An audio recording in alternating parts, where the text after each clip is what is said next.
Municipal 2026 à Mayotte. 30 ans sans développement. Mesdames, messieurs, frères et sœurs de Mayotte. Si je prends la parole aujourd'hui, ce n'est pas pour plaisir. Ce n'est pas pour attaquer des personnes. Ce n'est pas pour créer des divisions. Je parle aujourd'hui parce que le silence est devenu complice et parce que Mayotte ne peut plus se permettre de se taire. Depuis plus de 30 ans, on nous répète la même chose. Le développement arrive. Les choses vont s'améliorer. Il faut encore patienter.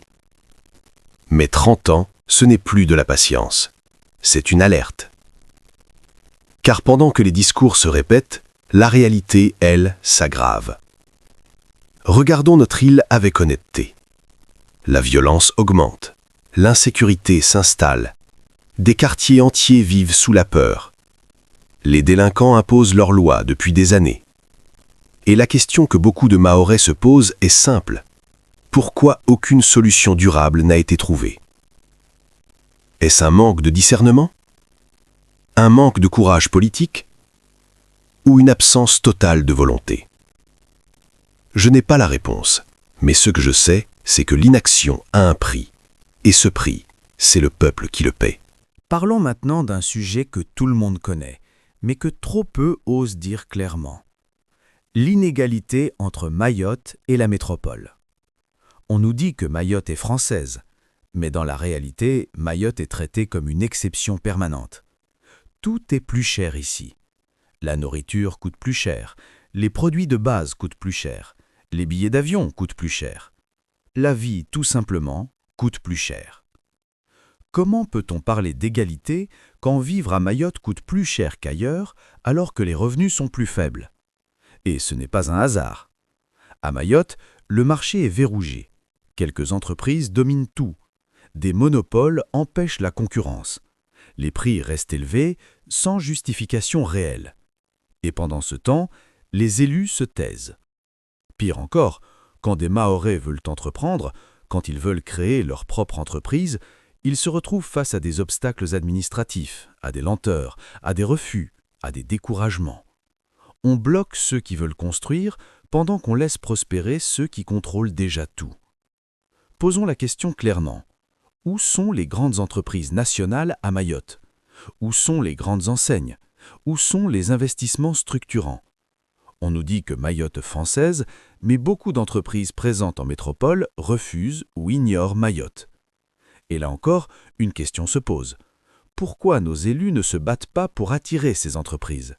Pourquoi n'exigent-ils pas une vraie égalité économique? Pourquoi n'imposent-ils pas des conditions favorables à l'emploi local?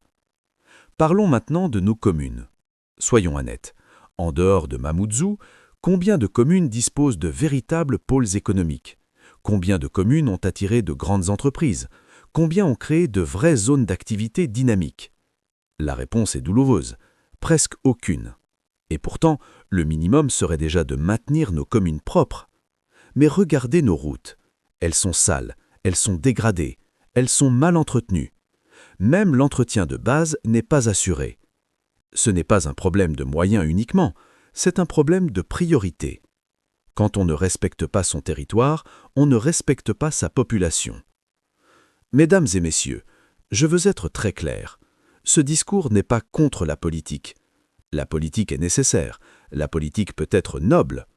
Mais ce que nous dénonçons aujourd'hui, c'est une politique déconnectée, une politique sans résultat, une politique qui semble parfois plus préoccupée par les intérêts personnels que par l'intérêt général. En 2026, on va encore vous demander de voter, on va encore vous promettre des projets, on va encore vous parler d'avenir. Mais je vous demande une chose essentielle. Regardez le passé avant de croire l'avenir. Regardez les bilans, regardez les actes, regardez ce qui a été fait et surtout ce qui n'a pas été fait. Voter n'est pas un geste banal, voter n'est pas un automatisme, voter n'est pas une faveur. Voter est un pouvoir. Et ce pouvoir, nous l'avons trop souvent utilisé sans réfléchir, par habitude, par pression, par clan, par peur. Aujourd'hui, Mayotte n'a plus le luxe de l'erreur. Nos enfants nous regardent, notre avenir nous juge, et l'histoire se souviendra de ce que nous avons fait ou pas fait. En 2026, je ne vous dis pas pour qui voter, je vous dis de voter en conscience. Pour des responsables qui servent le peuple, pour des responsables qui rendent des comptes, pour des responsables qui osent se battre pour Mayotte, vraiment. Parce que continuer comme avant, c'est accepter que rien ne change. Mais choisir autrement, c'est donner une chance à Mayotte de se relever. Mesdames et messieurs, le changement ne viendra pas d'un miracle, il viendra d'un choix. Faites le bon choix en 2026. Je vous remercie.